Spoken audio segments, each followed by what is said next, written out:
Um, let's see, you said the other day that we were on chapter 13, and as far as I can tell, there isn't a chapter 13.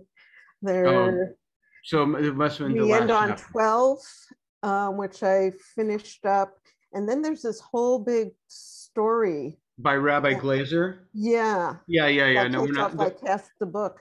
Yeah, that's not part of the Baal Shem Tov, so. Yeah. So anyway, I'm trying to think where we. So on chapter 12, what's the first number teaching in chapter 12? The first one is, let's see. Is it?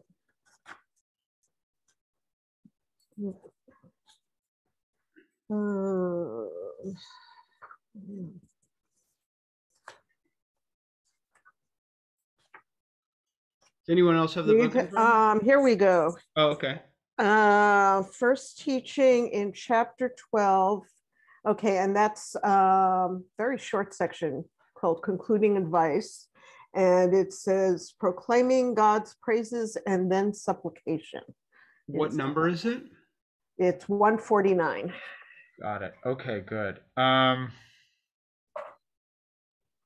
So give me 1 second. Let me just find it in front of me. I had a bookmark at 148.10, so. Yeah, that's where we finished off. Yeah.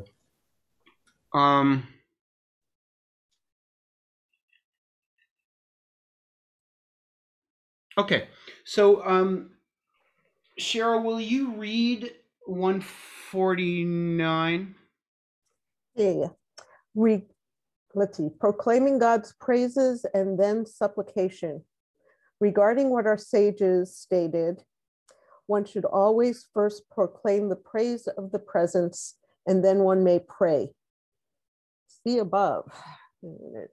Yeah, right. So yeah, then he's referring you to another part of that. So we might come back to that. So what I want to start with is, I think, the next one, which I think is really, really very interesting and also very brief. So can you read the next one? Okay. From the depth of the heart, words of prayer must proceed from the depth of the heart. And see regarding the great blemish caused by prayer not being from the depth of the heart. Okay, so I want to just talk about this for 1 second, but let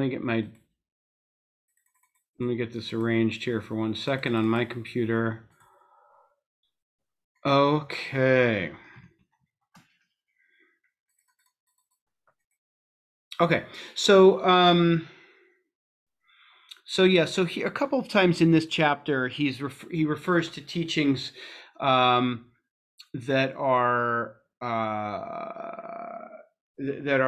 elsewhere. So if we want to, we can venture over them over there and see them if we want. But why would it say that why is there a danger to prayer when it doesn't, the danger that results from prayer when it's not from the depths of the heart, do you think? He doesn't really explain it there, and he promises that it's explained elsewhere, but why would that be the case?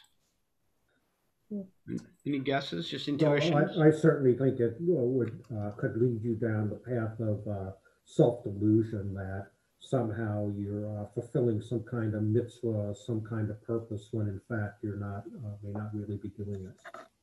Okay, so there's just the potential error that you think something spiritual is happening when it's not. Okay, yeah, I think there's something to that. Cheryl, were you about to say something? Yeah, I think, prayer is presented in this as, very powerful, not to be trifled with. Right. It makes things happen. And so if you're not really concentrating on what you want to do with it, you can cause all kinds of damage, in all the worlds, not even on the material level. Right. And, you know, it's sort of like, you know, giving a knife to a little child or something, you know, if you're. Oh, wow. Yeah, that's a powerful image. Yeah. Right. It's like you're in the holy of holies and you're not really paying attention or something like that. Yeah, and could get blown up like Nadav and Abihu. Right. Get fried. Yeah, I mean, I think a way to you know, and obviously if we'd have to chase down the reference that he makes here if we really wanted to know that, and if we have some time left over at the end, maybe we'll want to, if we really want to understand this teaching. But I do think that, you know, one way to think about it is that yeah, just really resonating with different things you both said, is that, you know, if prayer is really connecting you to the deepest root of all things, and if it's really bringing you in tune with like the fundamental structure of reality as much as human beings can, and connecting you to the source of your creation, you're in that realm where there's somewhere in your mind that knows that's what it's about, right? It knows, so to speak, there's nothing more true than this. But your prayers are not really coming from the amok halev, as he says, the depth of the heart is really the only real translation of that. So, you know, you're divided up. You're divided up, and you're perhaps what that implies is that you're too afraid to go into the world of the real with what you have, or that even though you're facing the truest of the true, it's not important enough to reach into the depths of your heart, and you're remaining divided. And so you allow prayer, the one realm where we can be totally undivided, right? And just be totally potentially connected to the divine. You're saying even at that depth level, I'm going to remain divided. There's part of me I'm holding aside, right, as my self. So here in the place where the truth is most demanded, where you're supposed to render yourself transparent, as Reb Zalman used to translate the word for batala, which is something like ego negation. If even there you're trying to conceal something, or you don't have access to it, then you're in great danger, because that means there's no place that you can turn to be undivided. Does that make sense? That's how I see that teaching. And you know, I think that we learn something in a sideways way there, if our intuitions are correct, which is that you know, there's a reason that all these teachings on prayer have been separated into a separate volume. The prayer, tefillah, for the Baal Shem Tov is not just a pastime. It's not just a thing we do because it's like, oh yeah, it's nice. We like to get together. We like to sing songs. It's relaxing. This is a central part of human existence, a central exercise in human fulfillment and flourishing and truth seeking. Tefillah is, and it's not to be screwed around with. Now, think about how far this is from our ordinary, the place that prayer holds in Jewish life. You know, I mean, even I have tried, and I mean, the last year is really, I can't even pretend, because who knows how to do this in COVID, but I've tried to like make prayer serious as a rabbi. But even when you do that, I don't know that there's a single congregation, at least in that I know about, where it's really at the level, tefillah is really at the level where the Baal Shem Tov wants to place it. Doesn't mean it can't be. It just means that so often practical considerations take over.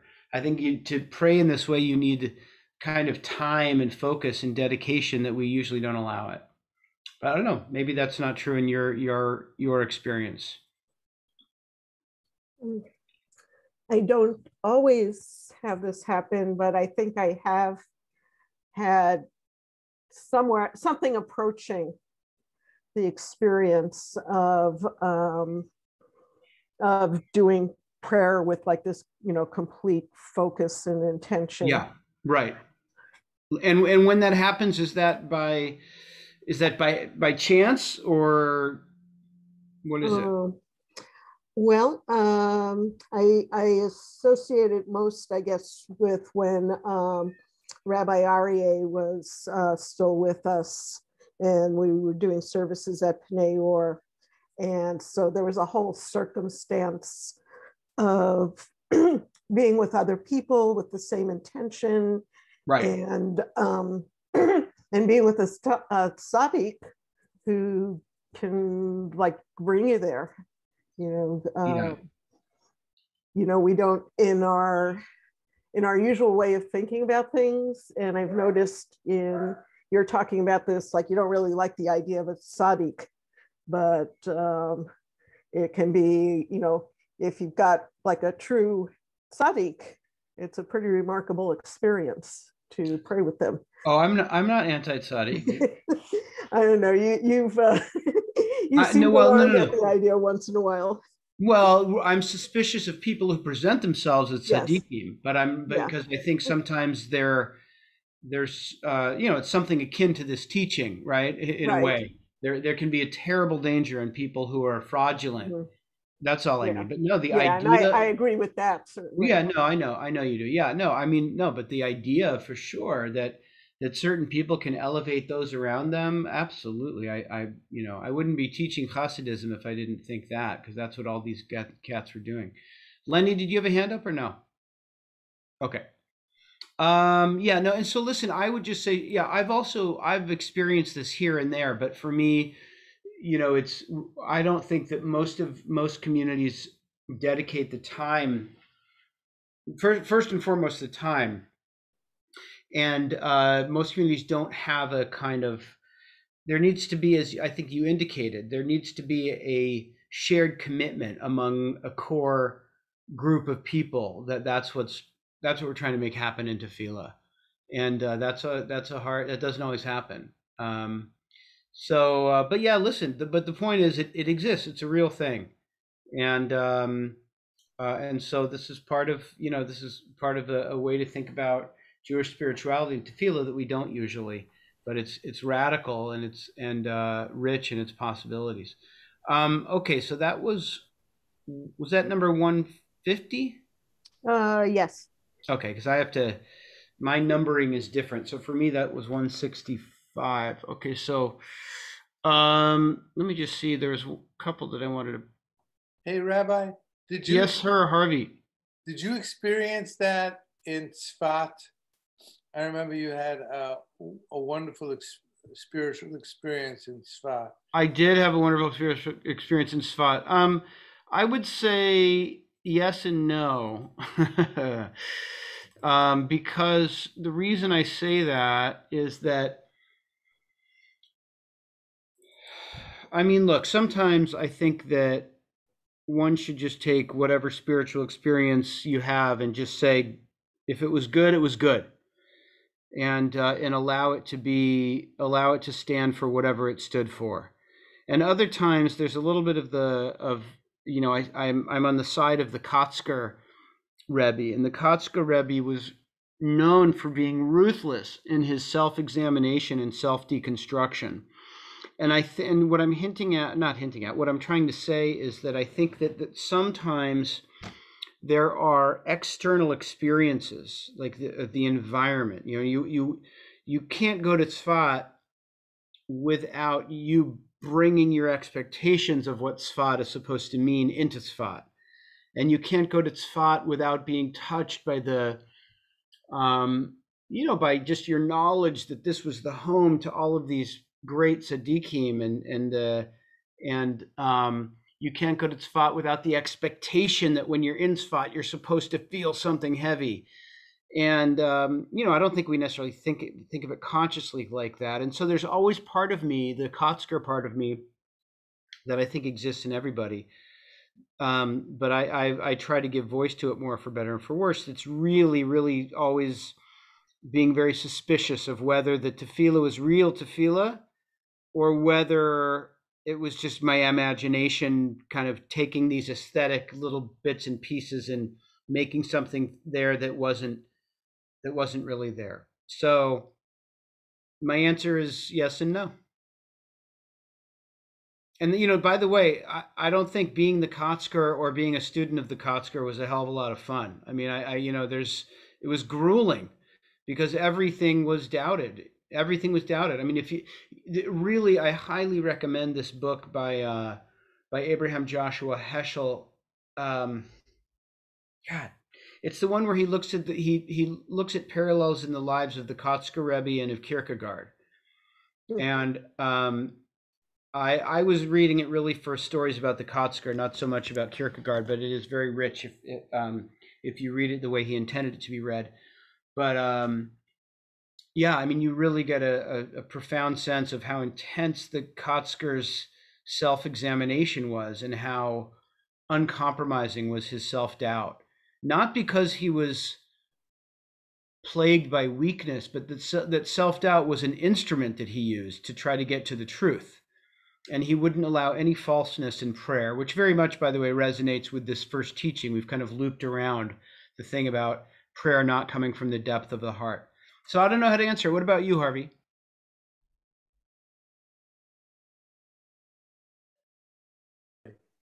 My thoughts were that during the course of the regular service that we do, it's a ladder of experience as we go through each rubric. And when I get to the Amidah, I go through it quickly so I can have my personal experience of the holy. Yep. And when that happens, I'm right there. Yeah. It brings me right to the moment. It's just a wonderful experience. Yeah. Yeah, that's beautiful. That's beautiful. And when you have the experience, it's it's real. It's undeniable when you really have the true experience, I guess. So and as far as Tzfat goes, my own memory of, and Jackie and I were both there together, is it used to have the best falafel stand in Israel. That's not what I remember. But I have a slightly different question to ask you, Rabbi. There are places, physical locations that I have been to, like Tzfat. We met on Mount Sinai.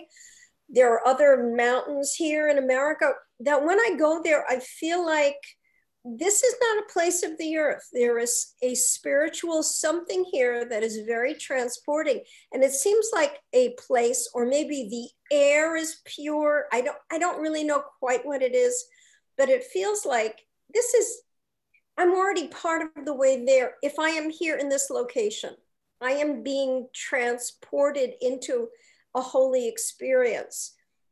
Maybe it's an imagination. Do you ever find, I mean, Tzfat was one of those places. There was something so, and of course I know the history, maybe it was all in my mind, but there is something unique about Tzfat. Yeah, I mean, right. My simple response to that is absolutely, it's one of those places. Yeah, for sure it is for me. And I mean, I've had magical, crazy experiences there. I don't necessarily mean tefillah experiences, but I've had very strange things happen to me that when I was there. I think the first time I visited Tzfat, I may have shared the story with you. I was just wandering around and with my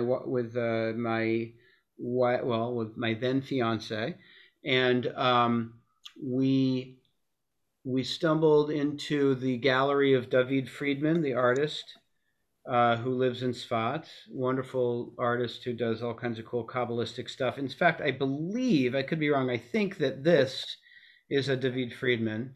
And anyway, he's just a wonderful guy, and just was like welcomed us in to have tea with him, and we were just schmoozing. He knew we weren't going to buy anything from him. We were like dirt poor students.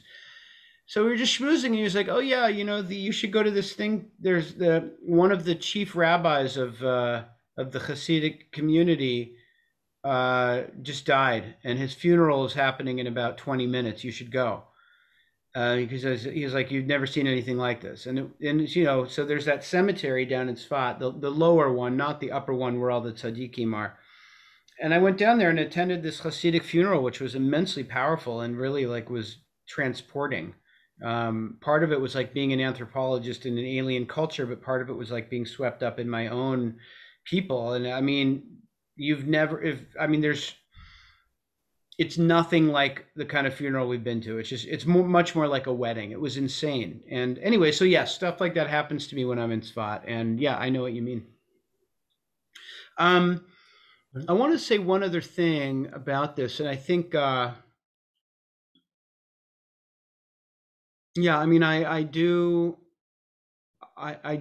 so first of all, I do think that, I think that the tool of self-doubt, which I wish it didn't have that negative valence but the tool of almost infinite self-examination and self-interrogation or self-inquisitiveness is such a tool that is sort of out of fashion right now in the broader culture, which is a different conversation. But or maybe better to say, it's an extremely rare commodity. I think that we're encouraged in so many ways just to like find your identity and find the mask that you're gonna wear in public, and like, you know, just celebrate who you are, and all of the stuff that is very lovely in some ways, but also presumes a sureness and assuredness about what yourself is that I also think is very dangerous. And so I think that the Kotzker's zeroing in on this is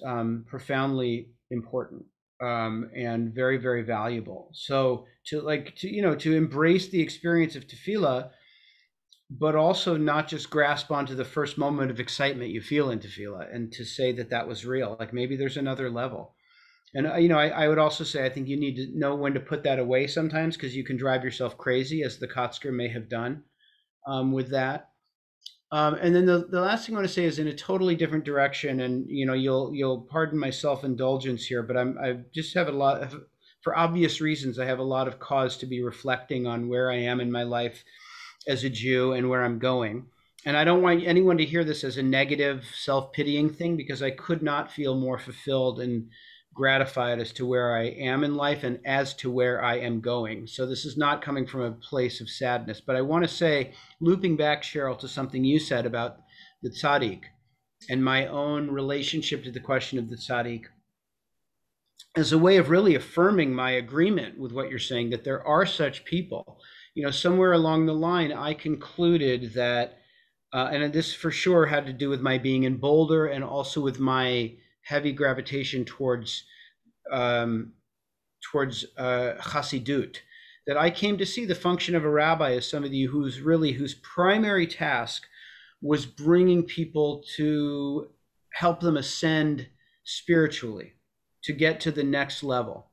And that may sound obvious to you, but it's, if you look at what most rabbis do, that's not how most rabbis view their jobs, which is fine. I mean, there's a need for every kind of different rabbi in the world. But the thing that I always thought the whole purpose was, is if you can't help other individuals transcend, then it's all good, but you don't really need to be doing what you're doing. And I've got so many layers that led me to go on the path I'm going on. But one of them was, I'm not that person. I think I'm a teacher of Torah. I think I'm a charismatic teacher of Torah. I think I'm good at giving people skills, yada, yada. But in terms of helping people kind of transcend to the next level spiritually through tefillah or meditation, it's not my gig. And I think that the world has those people. And I think that, there's just, if that's what you set out to do and you conclude that's not your thing, then it's time to do something else. But again, I want to be clear. I'm not saying this from a place of sadness. I'm saying it from the deepest satisfaction. You remember I've shared with you, Harvey will get you in a second, and then we'll move on to another teaching. I shared with you, or on Shabbat, I shared the Jonathan Sachs teaching about in which parsha was it? I think the second parsha of Leviticus, in which he says that part of the deepest Torah is learning how to not be who you're not. He says it more gracefully than that, but it's the deepest kind of richest Torah. And so I very much believe that there are such tzaddikim who can elevate people. And I deeply believe there are many other crucially important things that a human being can do in their life. So again, this is not from a place of sadness, but yeah, that's a layer of my new direction. Harvey, last comment, and then we'll go forward. My question is, can you do that for yourself? Oh yeah, yeah. I know. I think. Yeah, that's a good question. Thank you. Yeah, I think I do have. Yeah, and this is part of it. Part of what I'm doing with my life now is responding to that. Sorry, Lenny, did you have a hand up? I did. I did. Oh, Lenny, and then Maybe this Cheryl. is peripheral to that, but I'm just kind of wondering, and I think I mentioned this to you before. I mean, how many people are really have the ability to have people ascend to another spiritual level? How many rabbis are you going to find? I mean, is that part of the criteria of the rabbinical search? We're going to find somebody who's a tzaddik who can raise everybody's spiritual level. I mean, that's a pretty high bar, you know, it's like pole vaulting already. Right. How many people? You know, not very many. Not very many, I don't think.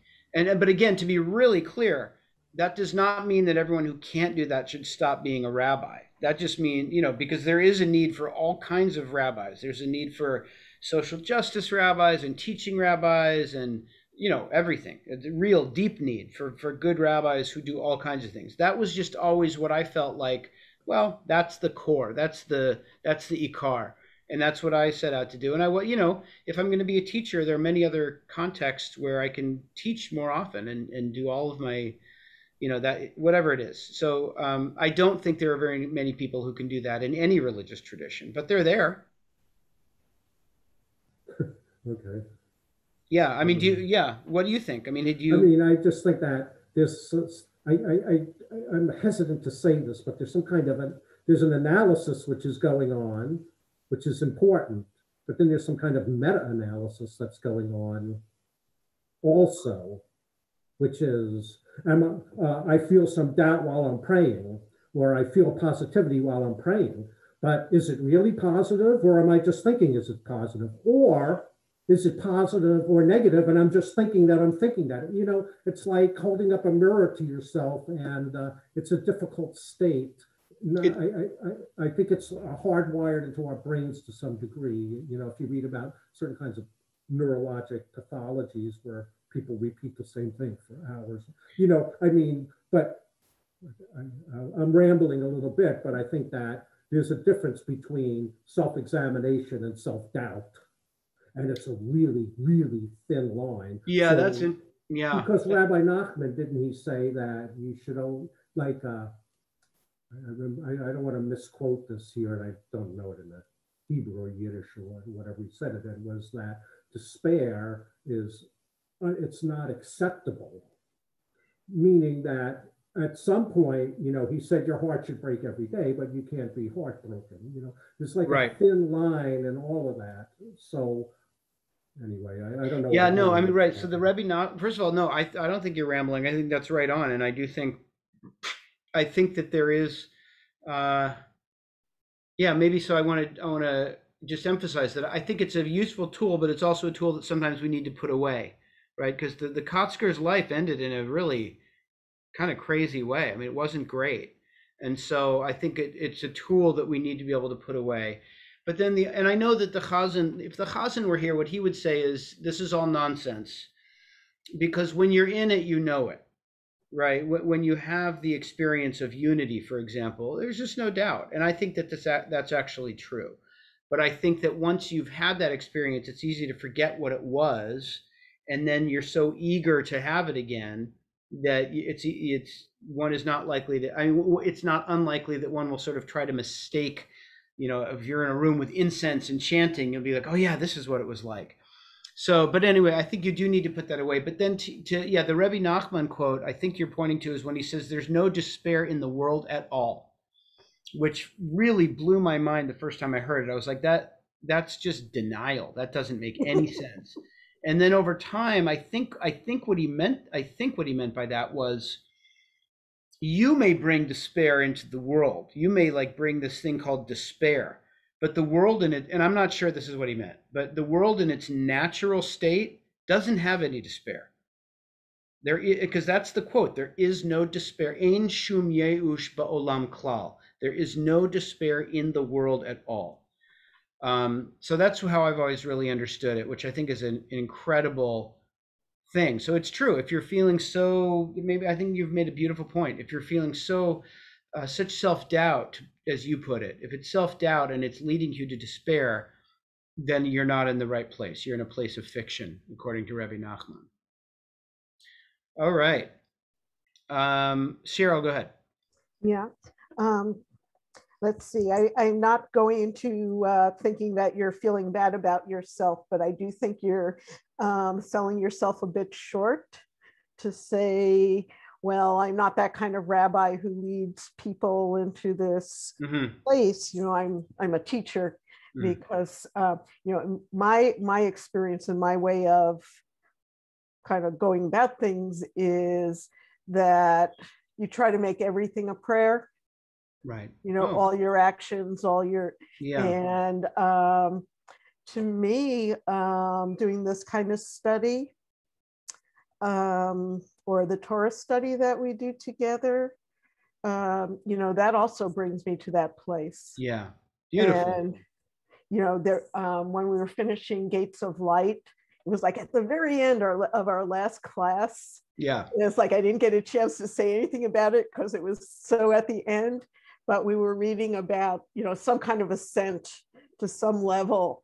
And, you know, I was thinking about that and I just got there. Yeah. You know, it was just so wild. I was like, I was like, hey, everybody, this is it. You know? Right. That's the best. Yeah. Yeah. Yeah. So first of all, if you had told me that a year ago, I'd still be rabbi. No, I'm just kidding. I'm just kidding.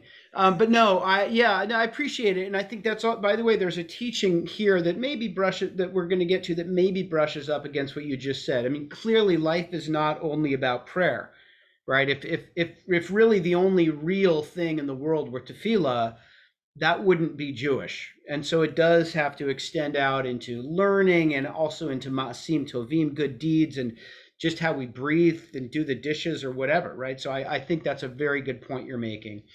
And yeah, I mean, I will say that the you know, maybe what I've said is another way of saying that the thing that really jazzes me, where I really feel like I'm touching the real, is in learning.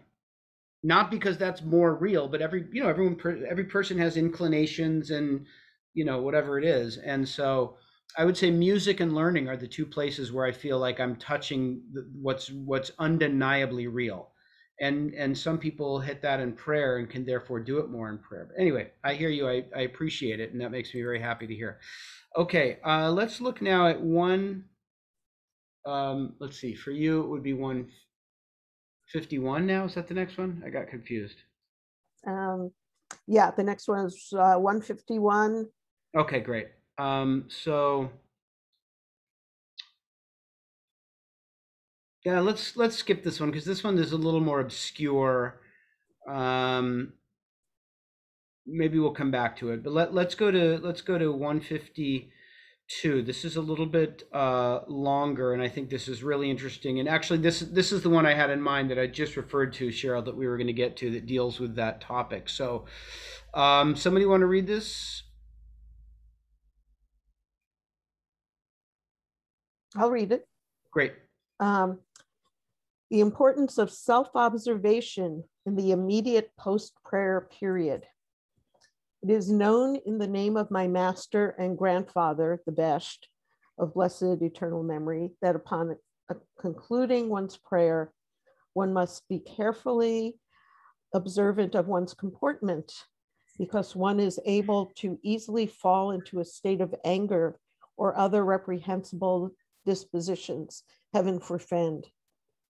For if a person prays out of the sense of divine awe, one may descend into anger.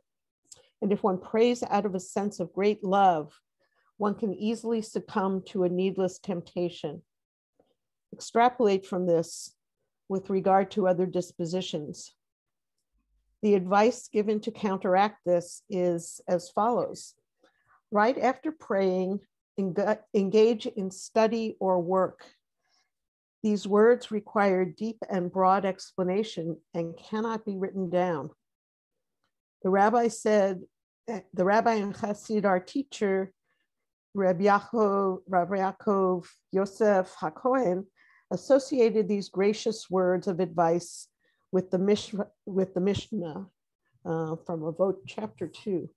All Torah study that is not accompanied with work ends up as wasteful and causing sin. Understand this. Yeah. So I really love this teaching. I'm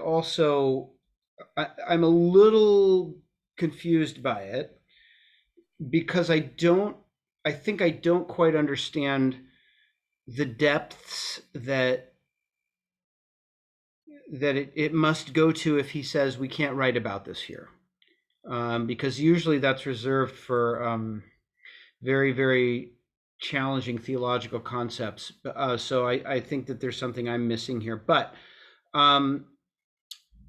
I've got a slightly different translation, but it's in essence the same thing. So if I misquote a phrase that confuses you, let's just circle back to it so we can make sure we're looking at the same thing. So yeah, first of all, what are your reactions to this? Because I love this teaching and I think it's rich and informative in a bunch of ways. But what were your reactions to this idea? Well, I'm not sure when he says work, whether that refers to the avoda service or Great question. Work. Great question. So let's talk about that for a minute because I think that's an important thing. Because the word that he uses, so this is my translation. The word that he uses is malacha, which is a very rich word, and that's also the word that is in Pirkei Avot. Yeah, so there's the word in Hebrew, malacha. Now the reason, just on the simple level, it means like worldly occupation. In this context, it just means work. Okay. It's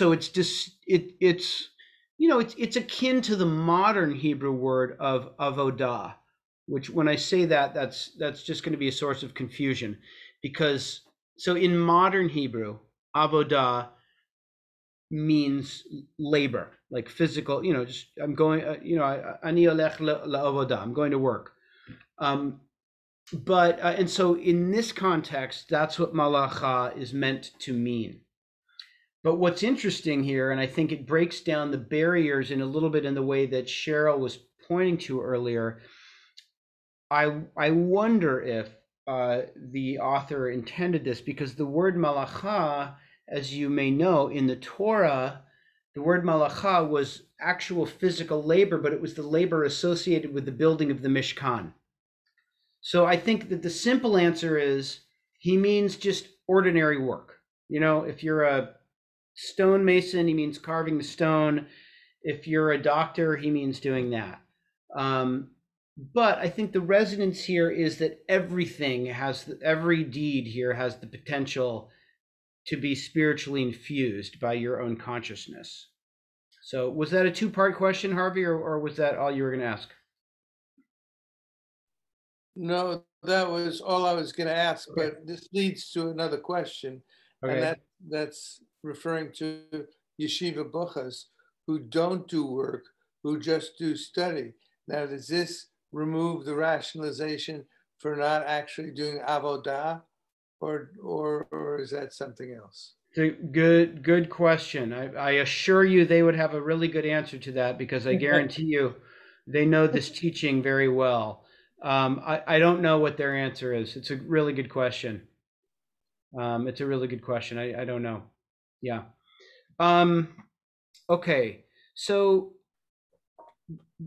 something that I wanted to say about this, and by the way, I'm not looking at everyone, so I can't. If somebody has a hand up, I might not be seeing it. But one of the things that I love about this is there are things you can learn incidentally in this teaching, which is that one thing is that there is a hold on, I better plug in my computer or I'm going to disappear here in a minute. Sorry, one sec. Hold on, I'm still with you.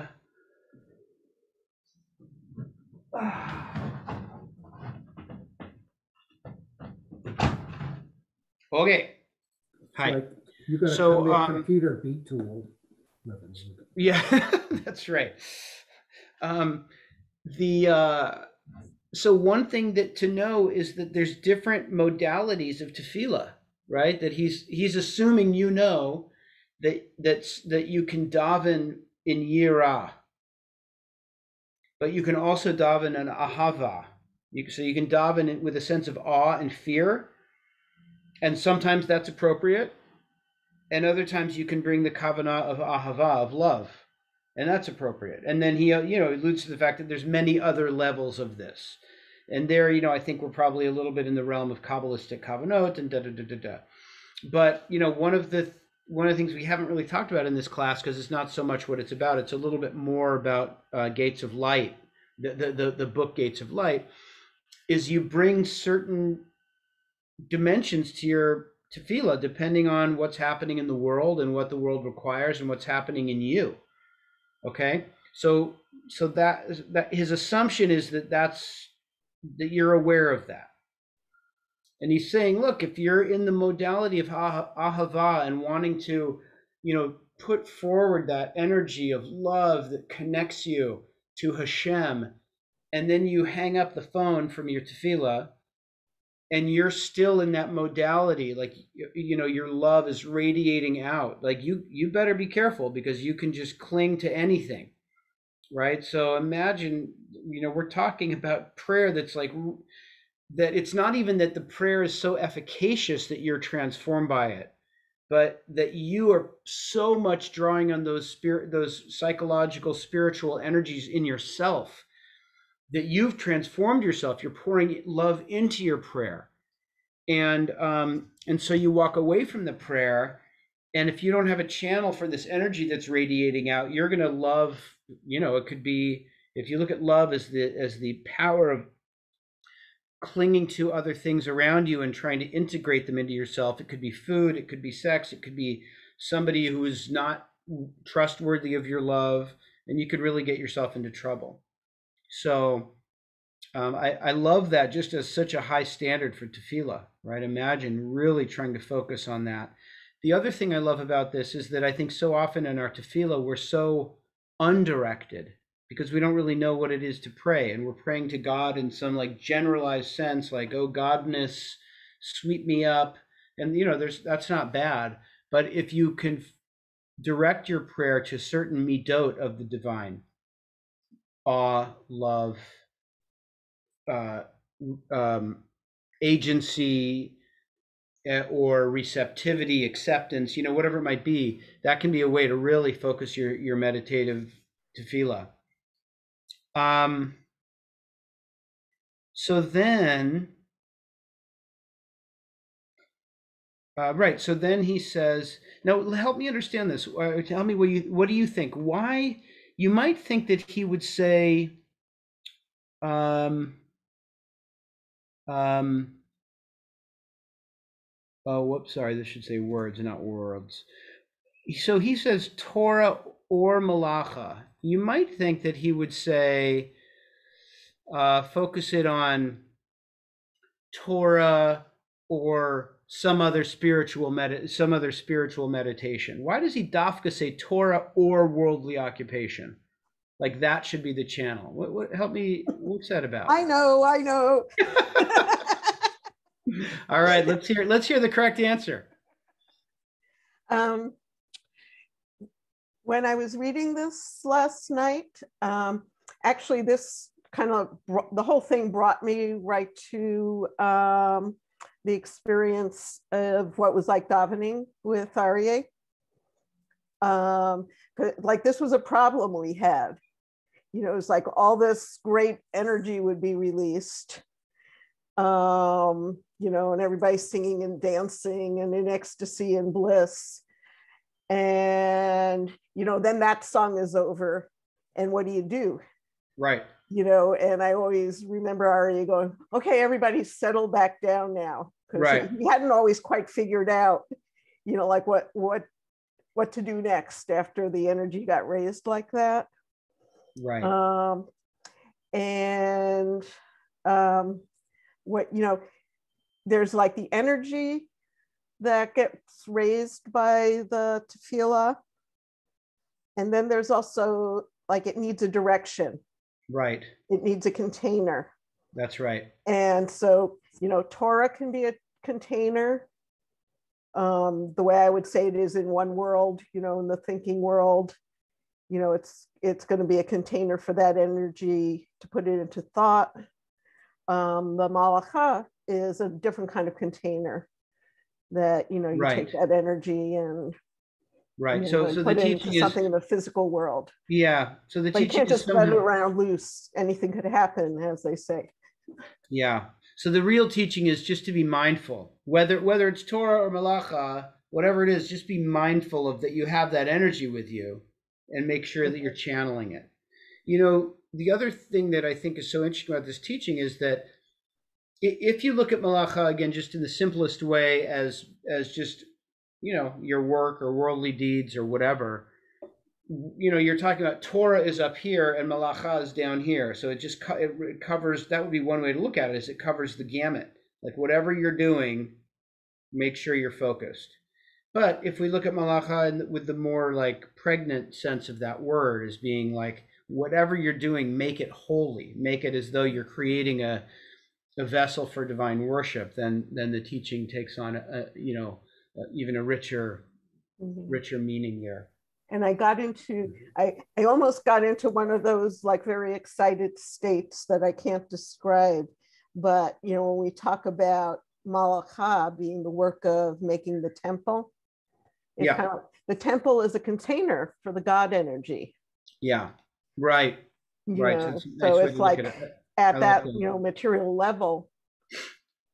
Yeah, that's what you're doing. You know, it just maps so well. I like that.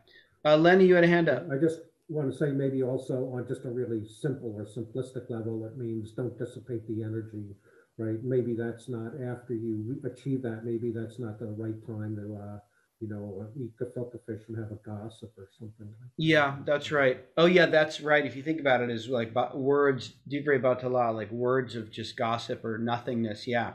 You take all of that energy you've built up, potential divine energy, and you just waste it. I like that. Harvey? If you do the tefillah early in the morning before you go to work, then you go to work imbued with this energy. What a great way to start the day. I know. And to put your godliness into the work you do, whatever it is, the work that you do. And, you know, and I think so often I'll just make it more personal. So often I don't look at tefillah like that. I look at tefillah as like, all right, I'm going to do tefillah. It's going to be awesome. I'm going to love it. And then shut it down, put away my talis. And it's like, okay, now I got to get on with my real day.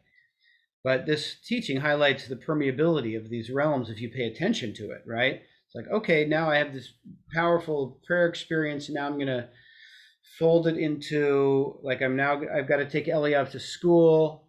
And I'm going to try to fold that energy into my ride with him and whatever we talk about or whatever, even how I'm aware when I'm driving, you know, whatever it might be, and to see that you're bringing your tefillah into the next step. The other thing I think is powerful about this, that I don't know if this is an intentional part of the tefillah or not, but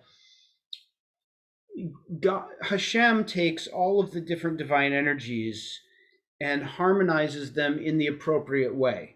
So sometimes they appear to us to be out of whack, like when there's an earthquake or, you know, something terrible happens. But within the larger divine picture, from God's eye view, so to speak, Ira is in the required relationship to Ahava that it needs to be for that moment. But when we tap into this or that energy, it's harder for us to contain the proper harmony because we're human, right? We have the possibility of doing it, but it's you know, it takes an extremely high level of effort. So when we isolate a particular midah, there's more risk of something going wrong. And in fact, it's funny, we were talking about this the other day in my Gates of Light class, which I'm teaching again. you know, the way that Gates of Light, the book Gates of Light, is written, as you know, it's like chapter by chapter, midah by midah. And we were saying, like, on the one hand, that's necessary. That's the best way to learn about each sphera. On the other hand, when you talk about a sphera in isolation from the others, you get a totally distorted picture of it, right? You can only really talk about each sphera as it relates to others. In fact, that because the essence of a sphera is its relationship to others. That's really, we don't really talk about it this way, but that's really what a sphera is. It's a relationship of different divine energies, each containing the others. So when you isolate something, as we're more likely to do in tefillah, on the one hand, that's a very good access point for us. But on the other hand, we run the risk of distorting the larger picture. Okay. Let's go now to the next one. Okay, what do you have for the? Will you read the next one in English? And sorry, we're on 153 now. We have in this book we have a 152.1. I don't know if you want to. Oh yeah, I won't have that. Okay. If it's worth reading, you're welcome to, but I don't have it in front of me. Or you can go to the next whole number, whatever you like. So that one's pretty weird. So I think going on to the next one is okay. I'll read that again. How to discern if your prayers were answered. Sorry, so what number is this? This is 153. Yeah. Okay. One more general principle so that the person who is praying be able to discern if his or her prayer was answered. After completing your prayer, you feel that your heart is full of joy, then you may be assured that your prayer has been answered. And according to this, if to the contrary you feel despondent, this is a sign that your prayer has not been answered. This is based on a Talmudic dictum that states, one day, Rav Bruna recited the blessing for the redemption of Israel just before he began the silent prayer, and his smile didn't leave his face all day. Now, of course, every day, Rav Bruna would recite this blessing just prior to the silent prayer, as is the halakha. In general, however, he was not aware of this having had an effect on High. But on that day, by the fact that his smile never left him, he realized that his joyous heart was on account of his prayer having been heard. And the words of the wise are gracious. Yeah, that's a beautiful teaching. And that's, according to what I have, that's the end of Amud HaTefillah. Yeah, the next thing I have in this book is 153.1. So it's yeah. Following words of the Baal Shem Tov. Yeah, and then by the way, just so you know, and then we'll circle back to that teaching. Just so you know, the way that if you remember, all of Amud HaTefillah is within his drashas on Parshat Noach. Right? I don't know if I forgot how much time we spent on that at the beginning, but like it's like a few teachings into Parshat Noach where he's just dealing with the Torah portion, and then the reflection on the meaning of the ark and the window of the ark, if I'm not mistaken, is the thing that launches him into this long. The publishers, that's where they put in all the teachings about tefillah, and then it ends, and then you're back into just the ordinary teachings of tefillah. So that's where the ordinary teachings about the parasha. So after this teaching, if you're reading the Hebrew version of the Baal Shem Tov's work, after this, Amud HaTefillah ends, and you go back into the regular Torah portion, Parshat Noach. So let's talk about this. Happiness and tefillah. Why should it be that happiness indicates that your prayer is heard on high? And also, by the way, what does it mean that prayer is heard on high? Or answered, I should say. Thoughts? I don't know, but I'm thinking back to when you said, if Cantor, he would say like all of our discussion is sort of nonsense. It's like if you're there, you know it. that this is kind of saying the same thing. Right. I think in a kind of a subtle way, this returns to the comments about where he says, if you're feeling despair, if you feel despondent, yeah, then you have descended into the, as I think you said, you've ascended into the fictional world, into the right. real world, and that is quite the indication that you're not in touch with Hashem. And so the fact that you're not despondent, or the fact that you've ascended into the real world, is the answer to the prayer. Right. Yeah, no, that's right. That's what it means to have prayer answered. It does not mean, and I thought there was a teaching dealing with this, but might have been in the previous chapter. It does not mean that you get what you want. Bummer is right. It doesn't mean you get, the extra whatever. It doesn't mean that in the realm of your ego, even elevated needs, I want my children, God willing, to be healthy. Even a prayer as high as that, having them answered, if we're being real about stuff, it doesn't mean that I get all my wishes. It means that I understand the potential for joy and happiness within the world. This is a very, very, very difficult teaching, if you really take that seriously, because while the word, Lenny, to your point, while the word that he uses in Hebrew is not the same word that Rabbi Nachman uses for despair, the word here is atzavut, which just means, usually it's translated as sadness, but I think despondency makes sense. But it's the perfect chatima. It's the perfect closing for the Amud Tefillah, because it's such a gigantic topic. Because what this is about, it's not that,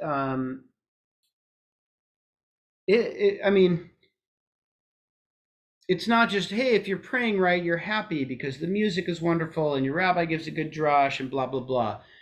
What it means is that the essence of the world, the very essence of all true things, is goodness.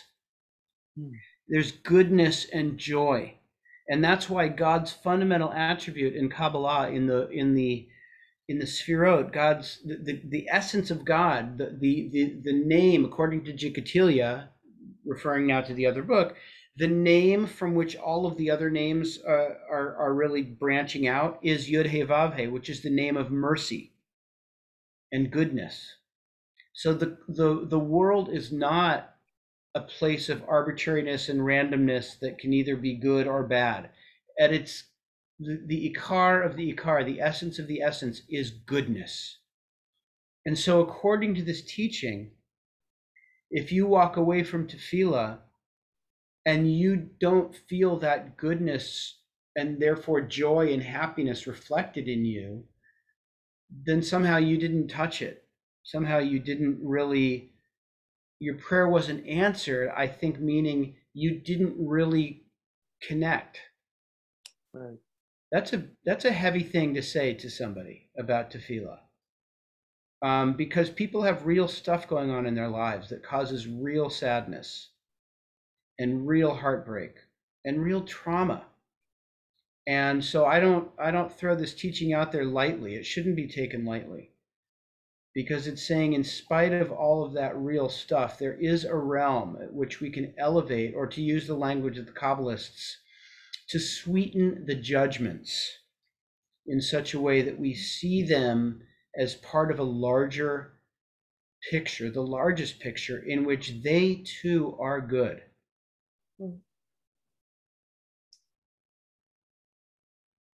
Yeah, Brad, you got to unmute. Yeah. I think it's a trap and a mistake, because I'm thinking as all of you are talking that, well, it's a mistake. It's a trap to get down on yourself, which you really can do if you're not connecting every day when you're doing something, particularly once a day. And the idea that it can become a habit, and maybe even for several days, and then you you understand the trap that what you were falling into. I think people have a sense, really, to go too hard on themselves for having done that. And then with that kind of guilt, it's hard to get back.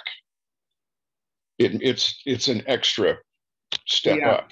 Yeah, no, I think you're right. I would separate that into a very, very important separate issue.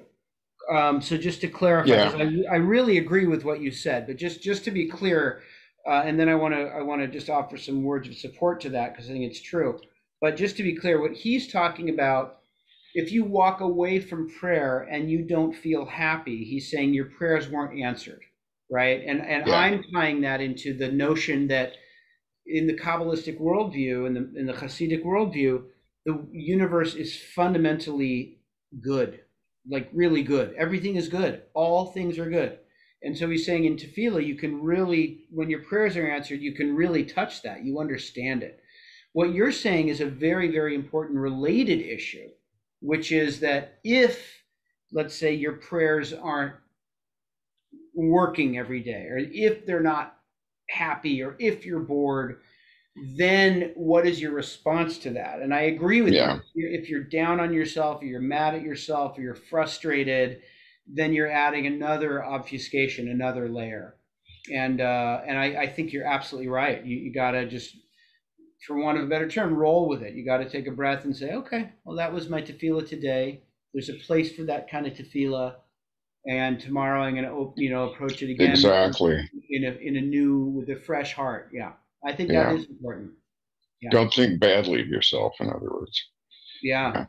And in fact, I mean, the Rebbe Nachman, in one of his most famous teachings that you've probably heard before and I've taught before, the very last teaching of part 1 of his magnum opus, Likutei Moharan, talks about, and I think he's talking about a whole range of other things, but it probably would include this.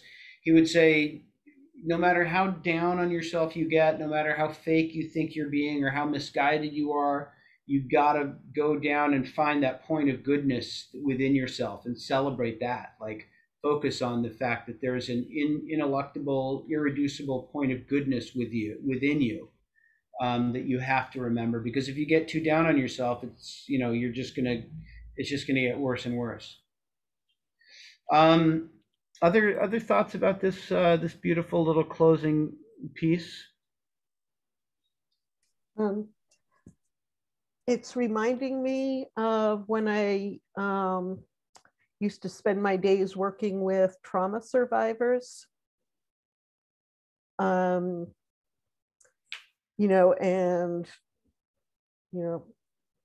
People, of course, go through horrible, horrible things, that they have to recover from. But kind of at the end of the work, or it never ends, but near the end, one of the things that seems really important is the person, I'll answer you in a second, Lenny. Let's see, sorry, I got lost there. One of the things that you kind of need to aim toward is, what does this all mean? Because people always have the question, why me, and how could this happen? And this is not my own idea. This is kind of like Viktor Frankl and other people, but it's like you got to go there eventually, and you have to find an answer that isn't just like facile, like, oh, God made it this way, so right, but something that you think is true. Yeah. And finding that meaning. I guess I was, in that situation, it's like having the prayer answered. Yes. I think that's right. Yeah, there's something having the prayer answered and connecting to truth are somehow on the same, like they're bywords or something. Yeah. Thank you. Shall I answer Lenny? No. Yeah. Oh, okay. Yeah, go ahead. Yeah, so the people I worked with were mostly adult survivors of child abuse. That's very intense work. That's powerful work. My gosh. Yeah, I mean, when I think that, if we really want to see if there's a truth that goes all the way down, so to speak, when we're reading some of this stuff, we have to think about those hardest cases, like that. It's not just about, oh, you had a tough day, you didn't get the promotion you wanted. Can you still be happy in prayer? Like the test case are those very difficult ones sometimes. So, the other thing I think that is, so just to be clear, when it talks about what the halakha is in that teaching, I forgot the exact language, but he's simply referring to that before every Amida, we have geula. We attach redemption to every prayer. How so? Because before we pray, we sing Mi Chamocha Ba'elim Hashem, right? So that is and we don't just do that because it's a nice song and we all know how to do it. We do it because the Gemara says your tefillah must be lismoch, it must be adjacent to the redemption. And so we actually mentioned the redemption a couple of times in the morning. We have the Song of the Sea, but also before the Amida, and this is also true in the evening, we have the Mi Chamocha. And so we're literally required to attach redemption to prayer. Now, there's a couple of other layers where we could say, we could examine in the Gemara why it's Rav, who is it? Well, it doesn't matter. I can't think of which rabbi in the Gemara. But in any event, there's a couple of other levels. One level is that it's important to go into prayer with just a sense of joy and hope, right? Already, you're beginning your prayer by bringing joy into it. The joy if you're really taking seriously Mi Chamocha, and you're thinking about this force that allowed the Jewish people to come out of pain and into connection and beauty. You're bringing that kavanah into your prayer already. That's one level. Another level is to remember that prayer is not, and this is where, I think that sometimes people are careless with their saying in the most absurd form, like, oh, all spirituality is the same. Doesn't matter what religious tradition it is. Judaism and Buddhism, it's all the same. I'm all for finding the commonalities, but if you think carefully about this stuff, it's not all the same. And I think that the reason perhaps that attaching the redemption to the tefillah is so important is because tefillah has a direction. It's not just observing the stasis of the oneness of the universe. It's that the world is moving in the direction of redemption. And our tefillah is helping us realize that. We're helping to create a world in which God and God's name are one. That really means something. That means the ultimate tikkun ha'olam, the ultimate healing of the world. And so that's, I think, another level of it. And then I think yet another, most esoteric level, I think what's being alluded to here perhaps is that tefillah starts, and if this makes no sense, I just ask your indulgence because I'm not sure it's even clear in my mind, but so tefillah starts as he tells us, Jikatilia tells us in Shari Ora, Gates of Light. The only way towards God is through Malchut. There's just no other way. That's the way the universe is built. We always start at the lowest level because that's who we are. We are part of Malchut. So you begin with Malchut and you elevate. You begin in the world of separation and division and disunity. And through your tefillah and your consciousness, you move up towards the level of unity. Okay, so we start at the level of Shekhinah, of the lowest sphera. And I think that when he says affix, you have to put redemption, what does he say? Geula into your tefillah. I think he's also talking about Geula refers to a higher sphera. It actually may refer to Keter, or at least to Tiferet. And so I think he's also drawing on this very, very high Kabbalistic notion that all of the Sfirot are contained within all the other Sfirot. And in some way, Malchut, I don't know if ever, now I know we're being super esoteric here, but just bear with me. Have you ever heard the idea that Malchut is actually Keter and Keter is actually Malchut? So I'm wondering whether there's also this very esoteric idea here that by bringing redemption into Tefillah, you're remembering that Keter is also already contained within the world of separation, that you're already within the world of unity and divine perfection on some level. But anyway, that's, in general, I've been trying to avoid the most esoteric stuff in this class because I think it is supposed to be, his book is supposed to be more practical, but I do think that that's one of the illusions that's happening in this bit here. So again, just the Khatima on that. Geula, that is the words the words Michamocha, are a stand-in here for a higher sphera.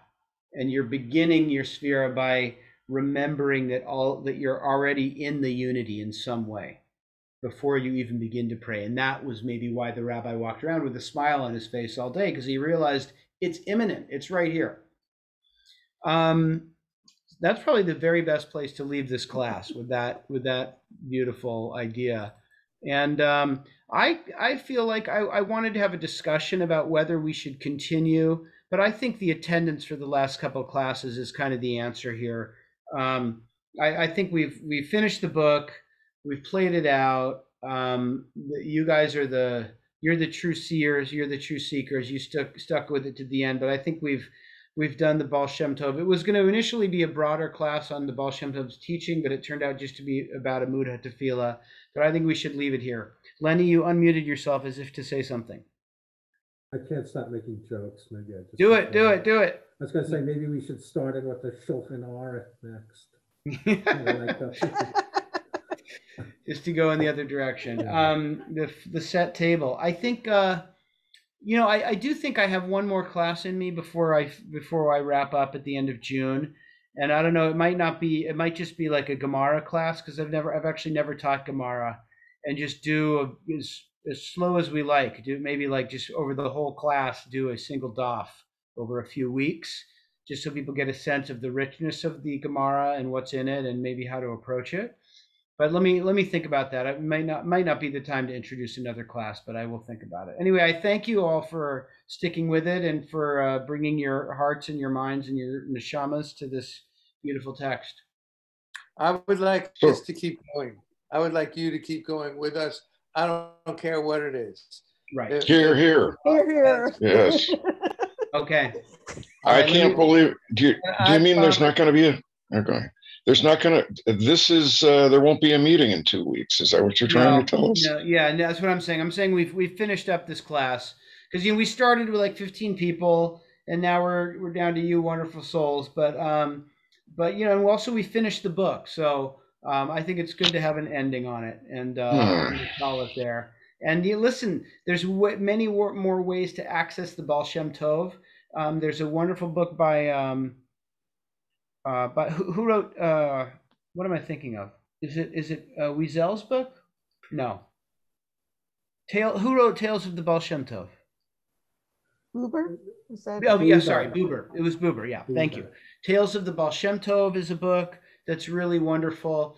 Also, I think Elie Wiesel does have.